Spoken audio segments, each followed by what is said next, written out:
Hey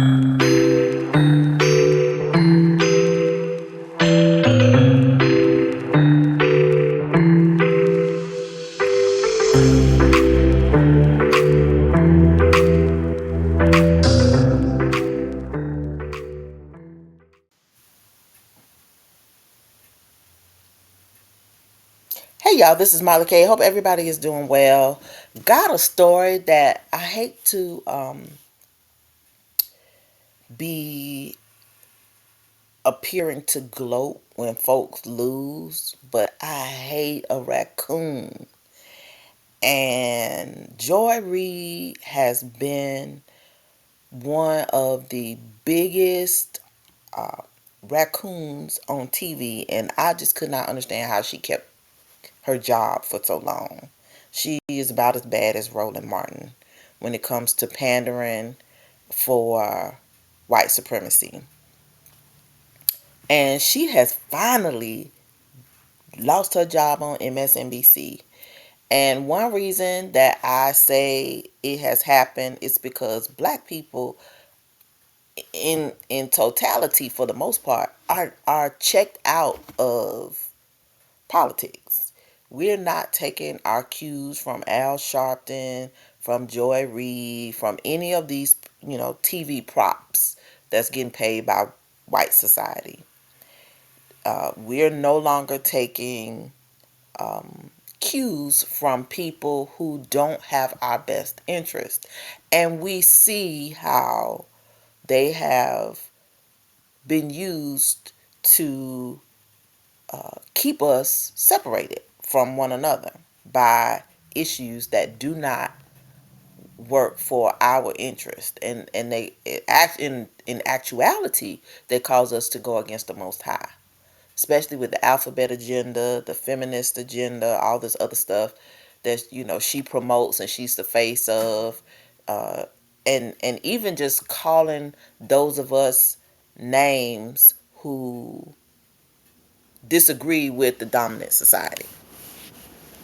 I don't know who she actually works for. I don't know if she a op or something, but her days, to me, she has overstayed her welcome in media, and I don't feel sorry for her losing her job, especially after she called us bots when we decided that we wasn't supporting Kamala Harris when she was running for president, and then she got chosen for vice president. And when we were talking about reparations and different things, like she just um, got on TV with this other woman and basically just berated black people, called us stupid, even with COVID and the lollipops, wishing ill will against black people who refused to take it or didn't want to take it, or anybody for that matter. Um, she has a history of doing the bidding of white supremacy. So anytime white supremacy breaks one of its tools, I am glad. I don't have any issue with it. I'm fine with it. I'm here for it. So let's get into it. Joyless Reid and Alex Wagner axed from MSNBC lineup in major network shakeup. MSNBC's evening lineup may soon look quite different from what die-hard viewers have come to expect. The NBC Universal backed cable network is expected to move the trio Simone Sanders Townsend, Alicia Mendez, and Michael Steele to its 7 p.m. weekday slot, Tuesday through Friday. According to two people familiar with the matter, and the group on Mondays will lead 2 hours from 7 p.m. to 9 p.m. The move will have direct implications for Joy Reid, the anchor who currently fills 7 p.m. She is expected to host her last show on MSNBC this week. What's more, Alex Wagner, who has hosted weeknights at 9 p.m., save for a Monday night led by Rachel Maddow, is expected to be named a contributor, according to three people with knowledge of current talks. Wagner, who has been working as a correspondent across the U.S. during the first 100 days of the new Trump presidency, while Rachel Maddow anchors each day at 9, is unlikely to return to her weeknight slot. These people indicated Jen Psaki, who was Biden's, uh, um, I think she was his press secretary, is expected to take over at least one of the hours, according to one of these people. MSNBC is also in talks with Eugene Daniels of Politico and Melissa Murray, a law professor at New York University who specializes in regulation of sex, marriage, caregiving, and reproductive rights, that would have them join the network in unspecified capacities, according to one of these people. So they're going in a different direction when they talk about, when they start picking these people. They're gearing up for the next political cycle, and apparently they are looking to um, uh, beef up their Democratic base, because the black people who are uh, loyal Democrats have not been voting for the Democratic Party, and the tools that they have been using are not working. So they got to get some new tools, and they got to try to figure out who is the it person that's going to wake up black people. Nothing ain't gonna work because we ain't sleep no more. We understand the system don't work for us, and so I don't know what they're gonna do. But as you can see, this person is specializes in regulation of sex, whatever that is, marriage, caregiving, and reproductive rights. Reproductive rights is basically birth control.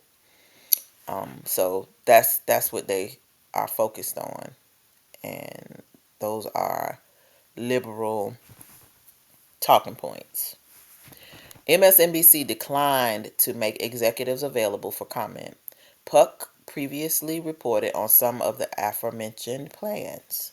The moves come quickly after Rebecca Cutler, a former senior executive at CNN who is known for her facility in developing new talent and programming concepts, was named MSNBC's new president. She takes the helm of the network as it faces unique challenges, including the pressures of working with the Trump White House and being spun off along with other NBCU cable networks into a new publicly traded company. Our jobs are hard on a normal day, and these are not normal times, she told employees on the day that her new role was announced by Mark Lazarus, the NBC executive who will lead the new spinoff. Like other cable networks, MSNBC is facing significant business challenges because we ain't watching that shit no more. People ain't watching TV. You get better results off the interwebs from your average Joe Schmo commentators on YouTube and TikTok. Nobody watching news no more. And we also know that a lot of these people are plants, so we don't want to hear anything from them. So it says more of the viewers who settle in each evening to watch a few hours of commentary on MSNBC are migrating elsewhere. So they are watching us. They know. This is why our numbers on this channel are low, because I read my news and I bring y'all stuff that they don't talk about. And so people are finding that more interesting than listening to the same old stuff, or politics or whatever. Nobody listening to that stuff except for old people who just stuck in their ways and just cannot see past these channels.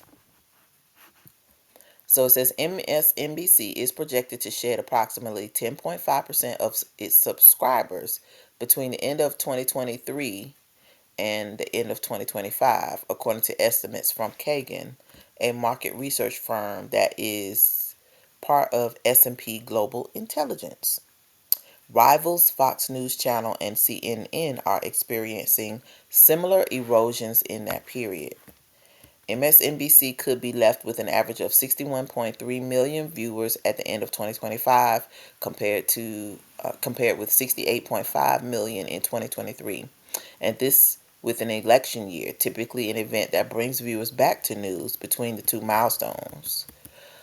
Cutler has described plans to build an independent news gathering apparatus for MSNBC, which will lose its ties to NBC News after the new company is formed. She wants to add she wants to launch a separate MSNBC Washington bureau and to add a new roster of international and domestic correspondents. She also wants to hire a new head of talent, a Washington bureau chief, and a head of content strategy. Yet she has articulated a plan new close to hew close to the network's progressive leanings, not trying to steer it to the center, which I doubt seriously because most people tired of left leaning stuff. MSNBC has been working to bring viewers back after the results of the 2024 presidential election.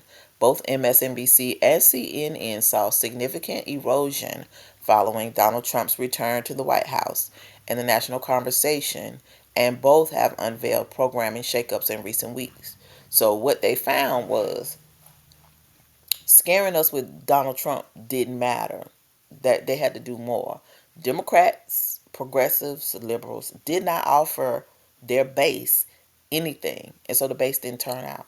The base did not listen to them. The base didn't even want to hear nothing that they had to say, and it showed that they don't have any power anymore. It's like they are the Pied Pipers, and they're blowing their flutes, but it's not hypnotizing anybody. Nobody's following them. So they got to shake things up to try to get people to come back. But guess what? We are keeping our televisions off. We are weighing our options. We got new booze. We got new TV booze. We got new YouTube booze. We got new news booze. We reading our own news from other continents. We booed up in other places. And so, it's like once you have been mistreated and you wake up, you're not going back to that. And that's what has happened. So they are trying to see if they can get the sauce back, but it's not going to work because people are just seeing the writing on the wall. They have lied to us for so long and misled us that nobody's trusting them. And at the end of the day, that's what you're seeing: broken trust. And it's like a glass. Once it's shattered, you cannot put it back together. And I'm good with that. I'm good. Once you burn me, you ain't got to worry about me no more. Once I find out the truth, you don't have to worry about me no more. I ain't coming back for no more of your lies. And that's where people are. So the lies not working. So they got to get some more liars. We got to find some new liars. And it's not going to work. It will work for some who are still in the matrix. But a lot of people, they are never going to get back the people that they lost, especially after the last 4 years with the lollipop situation. At MSNBC, Rachel Maddow returned to hosting the 9 p.m. hour Monday through Friday, compared to the Monday only schedule with various special appearances she has enjoyed in recent years. Since the inauguration, MSNBC's overall viewership has surged in primetime and across the day, though its audience levels remain well below that of Fox News Channel. Cutler helped create The Weekend, the show led by Sanders, Townsend, Melendez, and Steele, which has run early Saturday and Sunday mornings. In its first year on air, the program has seen audience for its time slot improve noticeably in both overall viewership and among people between 25 and 54, the demographic most preferred by advertisers in news programs. So that's the other thing that you got to consider. They are looking for people who gonna buy stuff, and most people past 55 is woke and they ain't falling for the shenanigans, or they just don't want to spend their money on stuff that these television networks are advertising. Psaki, meanwhile, has been a favorite of MSNBC executives since the former Biden White House press secretary joined its Sunday lineup in March of 2023. Cutler may have more changes in store and has been looking at MSNBC's daytime and weekend schedule as well. The network has yet to announce a formal replacement for Andrea Mitchell, the NBC News veteran who anchored a noon program for decades and recently left. Staffers are curious whether the daytime anchors who are affiliated with NBC News will stay with MSNBC over the long haul.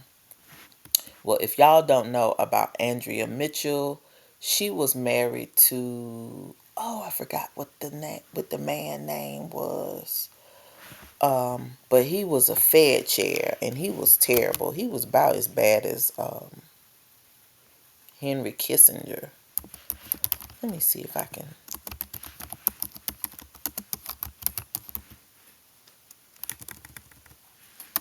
find out. Oh, I can't think of the man's name. I can see his face, but I cannot see his name. But anyway, what you'll find is when you start looking at these people, you got to look at who their mamas and daddies are and so on and so forth. Alan Greenspan, that's his name. Um, so you have to go look up Alan Greenspan, honey. He's a Kazar, and that's all I'm gonna say. But she ain't nobody's friend neither. I don't care nothing about her losing her job. So anyway, these people are there to mislead us, and they have done a wonderful job. But now we are in the midst of the awakening. The Most High is waking up not just his people, but also Gentiles. Like everybody is just coming into the truth, and it is a beautiful thing. And some of these people, like Joyless Reid, who has been an enemy of our people, she losing her job. She is used up, lost, and getting ready to be turned out. So I know she's gonna be coming back trying to be black and do like everybody else, like Omarosa and whoever else, when they get kicked out of the white supremacy club, whether it's a liberal white supremacy or conservative white supremacy. When they finish using you, they always kick you out and break you, humiliate you in high fashion. And this is another one of those cases. So the lesson here is don't be fooling up with white supremacy, because all it's going to do is use you and toss you out and find another sucker. So she's out, and that Simone chick is in. Don't know what to say except for don't watch TV, y'all. At least if you watch TV, don't watch their news. Get your news from independent sources, because we can't trust these folks. All these folks are connected in some kind of way to propaganda and vilifying our people. Don't trust none of them. All right, this is Marley K. Love y'all, and I'm out.